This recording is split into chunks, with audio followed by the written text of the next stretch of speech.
بسم اللہ الرحمن الرحیم۔ آج ہم آپ کے سامنے پیش کرنے جا رہے ہیں حضرت محمد مصطفیٰ صلی اللہ تعالی علیہ وسلم کا ایک ایسا واقعہ جسے سن کر آپ کی آنکھوں سے بھی آنسو آ جائیں گے۔ پیارے ناظرین، نبی حضرت محمد مصطفیٰ صلی اللہ تعالی علیہ وسلم اور ایک بوڑھی عورت کا واقعہ، جس میں ایک بوڑھی عورت مکہ کو چھوڑ کر جا رہی ہوتی ہے سرکار دو جہاں صلی اللہ تعالی علیہ وسلم کے ڈر سے۔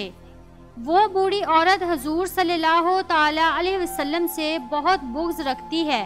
اور ان کے بارے میں برا بھلا کہتی ہے، وہ بھی سرکار کے سامنے ہی۔ پھر سرکار دو جہاں صلی اللہ تعالی علیہ وسلم کیا کرتے ہیں، یہ دیکھ کر اس بوڑھی عورت کی آنکھوں میں آنسو آ جاتے ہیں۔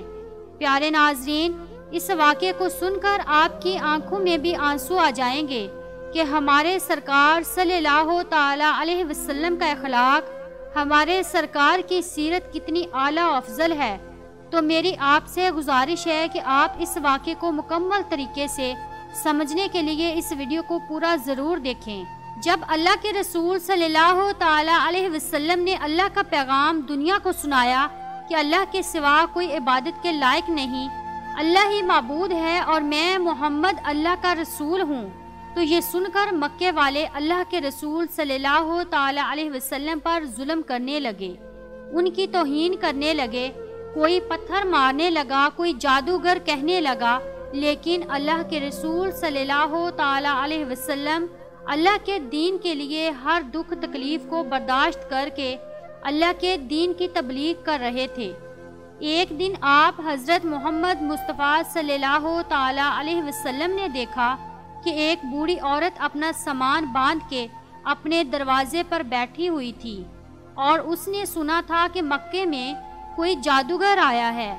وہ جس سے ملتا ہے اس کا دین چھین لیتا ہے، کہیں ایسا نہ ہو کہ کہیں اس سے ملاقات ہو جائے اور وہ میرا دین مجھ سے چھین لے، مجھے یہ شہر چھوڑ دینا چاہیے۔ وہ بوڑھی عورت سامان باندھ کے بیٹھی ہوئی تھی کہ آپ حضرت محمد مصطفیٰ صلی اللہ تعالی علیہ وسلم اس بوڑھی عورت کے قریب سے گزر رہے تھے۔ اس نے دیکھا تو کہا، بھتیجے، یہ سامان میرے سر پر رکھ دو۔ حضور صلی اللہ تعالی علیہ وسلم نے سامان اٹھایا تو دیکھا وہ گٹھڑی وزنی تھی اور وہ بوڑھی عورت کمزور تھی، تو آپ صلی اللہ تعالی علیہ وسلم فرمانے لگے کہ اماں، یہ سامان تو بہت بھاری ہے اور آپ بوڑھی ہو چکی ہیں، اگر آپ کو اعتراض نہ ہو تو کیا میں آپ کا سامان اٹھا کر آپ کی منزل تک آپ کو پہنچا دوں؟ تو وہ بوڑھی عورت آپ صلی اللہ تعالی علیہ وسلم سے مسکرا کر کہنے لگی، اے نوجوان، اس سے بڑی مہربانی کیا ہوگی؟ تو اللہ کے رسول صلی اللہ تعالی علیہ وسلم نے اس بوڑھی عورت کا سامان اپنے کندھے پر اٹھائے، اس کے ساتھ چلنے لگے۔ ابھی آپ صلی اللہ تعالی علیہ وسلم اور وہ بوڑھی عورت ساتھ ساتھ چل رہے تھے، تو اتنے میں وہ بوڑھی عورت آپ صلی اللہ تعالی علیہ وسلم سے کہنے لگی، اے نوجوان، میں تمہیں بھی یہی نصیحت کرتی ہوں، میں تمہیں بھی یہی کہوں گی کہ یہ شہر چھوڑ کر چلے جاؤ، کیونکہ یہاں پر کوئی جادوگر آیا ہوا ہے جس کا نام محمد ہے، وہ اپنے آپ کو نبی کہلواتا ہے اور ہمارے خداؤں کو جھوٹا کہتا ہے، اور اے نوجوان، اس کے لبوں سے نکلنے والے لفظوں میں اتنا بڑا جادو ہے کہ جو بھی اس کی باتوں کو سنتا ہے اس کا ہی ہو جاتا ہے،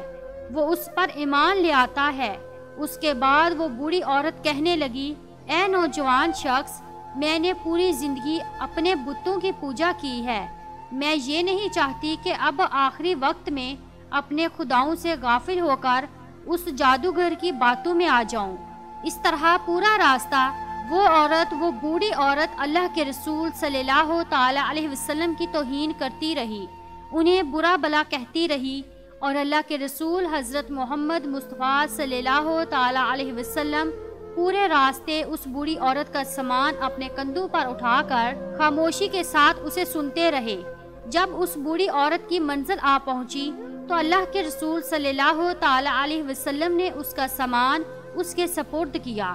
اور آپ صلی اللہ تعالی علیہ وسلم وہاں جانے لگے تو وہ بوڑھی عورت پوچھنے لگی، اے نوجوان، کون ہو تم؟ تم نے اپنا نام تو بتایا ہی نہیں۔ تو حضور پاک صلی اللہ تعالی علیہ وسلم نے فرمایا کہ اماں نام میں کیا رکھا ہے، آپ کا کام ہو گیا، بس یہی شکر ہے۔ پھر سے وہ بوڑھی عورت کہنے لگی نہیں نہیں، تم مجھے اپنا نام بتاؤ، میں اپنے گھر والوں کو بتاؤں گی کہ ایک نوجوان شخص مجھے ایسا بھی ملا تھا جس نے میری مدد کی۔ تو اللہ کے رسول صلی اللہ تعالی علیہ وسلم نے فرمایا اے اماں، پورا راستہ جس محمد کی تم توہین کر رہی تھی، جسے تم برا بلا کہہ رہی تھی، وہ محمد رسول اللہ میں ہی ہوں۔ اس بوڑھی عورت نے جیسے ہی آپ کے چہرے کا نور اور آپ کے اخلاق کو دیکھا تو وہ آپ صلی اللہ تعالی علیہ وسلم کے قدموں پر گر گئی اور کہنے لگی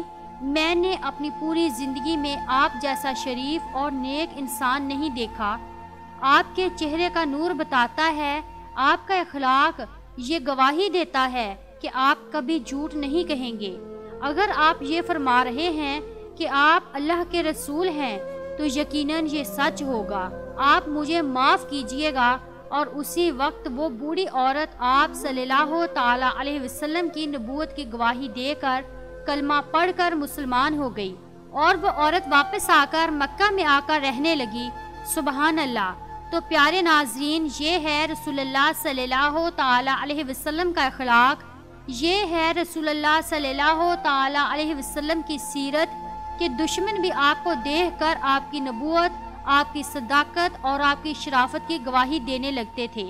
اللہ پاک ہم سب مسلمانوں کو یہ ہدایت دے کہ ہم بھی اپنے اخلاق کو اتنا اچھا بنائیں کہ ہر غیر مسلم ہمارا اخلاق دیکھ کر ہم سے محبت کرنے لگے، ہمارے اسلام سے محبت کرنے لگے اور وہ بھی ایمان والا ہو جائے۔ سلام ہو اللہ کے رسول حضرت محمد مصطفیٰ صلی اللہ تعالی علیہ وسلم پر۔ تو پیارے ناظرین، یہ ہے شان ہمارے پیارے آقا صلی اللہ تعالی علیہ وسلم کی، یہ سیرت پاک ہے حضور صلی اللہ تعالی علیہ وسلم کی، اور یہ اخلاق ہے سرکار دو جہاں صلی اللہ تعالی علیہ وسلم کا،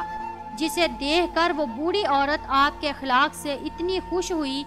آپ کی سیرت سے اتنی خوش ہوئی، اور آپ کے نورانی چہرے کو دیکھ کر وہ آپ پر ایمان لے آئی اور اس نے کلمہ پڑھ کر اسلام قبول کر لیا۔ ناظرین، اس واقعے کو بیان کرنے کا مقصد یہ ہے، آج ہمارے پیارے آقا صلی اللہ تعالی علیہ وسلم کے اخلاق کو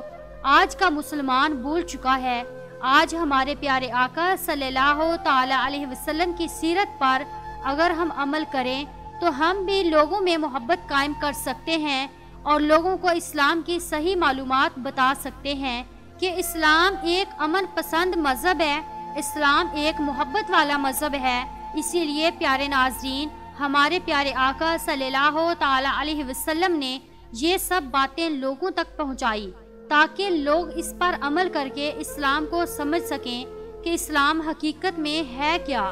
پیارے ناظرین، قربان جائیں ہم ہمارے پیارے آقا صلی اللہ تعالی علیہ وسلم پر کہ جنہیں دیکھ کر دشمن بھی ان کی صداقت، ان کی شرافت اور ان کی نبوت کا اقرار کرتے تھے اور ان کی گواہیاں بھی دیتے تھے۔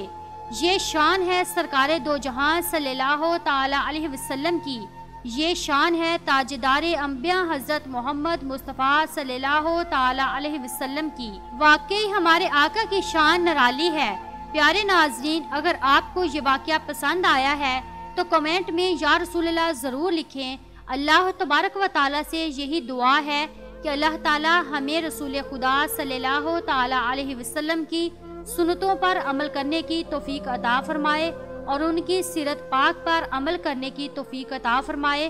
آمین ثم آمین۔ تو پیارے ناظرین، آپ کو یہ ویڈیو کیسی لگی ہمیں کمنٹ میں ضرور بتائیں اور ہمارے چینل کو سبسکرائب کرنا نہ بھولیں اور اس ویڈیو کو زیادہ سے زیادہ شیئر کریں اور اسے تمام اولیاء کرام کے چاہنے والوں تک ضرور پہنچائیں۔ تو ہم حاضر ہوتے ہیں آپ کے لیے ایک اور بہترین ویڈیو کے ساتھ، تب تک کے لیے السلام علیکم، اللہ حافظ۔